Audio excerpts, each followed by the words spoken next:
சேகர் பாபு ஐயா, முருகர் மாநாடு கோலாகலமா நடக்குது. முருக பக்தர்கள் யாரும் போகாதீங்க போகாதீங்க, நீங்க அதுக்கு டபுள் ட்ரிபிளா எக்கச்சக்கமான கூட்டம். 3 நாட்களாக அங்க அலை மோதுது. நாளைக்கு அதை விட பல மடங்கு இருக்கும். ரொம்ப சந்தோஷம். உங்க புண்ணியத்துல முருக பக்தர்கள் எல்லாம் படையெடுத்து முருகர் மாநாடை நோக்கி போயிட்டு இருக்காங்க. இன்னொன்னு, இந்த மாநாடே சங்கிகள் நடத்தக்கூடியது அப்படின்னு சொல்லியிருக்கீங்க. நீங்க அறநிலையத்துறை அமைச்சர், அதை நீங்க புரிஞ்சுக்கணும்.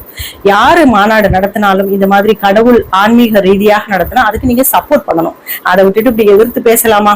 அது சரி, உங்களுடைய கொள்கை தான் அடிப்படை கொள்கையே கடவுள் மறுப்பு கொள்கையாச்சே. ஆனா போதாத நேரம் அறநிலையத்துறை அமைச்சராக இருக்கிறீங்க. சரி, அடிக்கடி இந்த குடமுழுக்கு 1000 கோயிலுக்கு பண்ணிருக்கோம் கும்பாபிஷேகம் நாங்க தான் பண்ணோம்னு சொல்றீங்களே, அதற்காக எவ்வளவு ஐயா நிதி ஒதுக்கிருக்கீங்க? அதையும் நாங்க தெரிஞ்சுக்கிறோமே. அந்தந்த கோயில்ல விழக்கூடிய உண்டியல், அந்த கோயிலை நிர்வாகம் செய்யக்கூடிய நபர்கள், அந்த ஊர் மக்கள் பக்தர்கள் மூலமாக வரக்கூடிய காசுல தானையா அந்த கும்பாபிஷேகம் நடக்குது.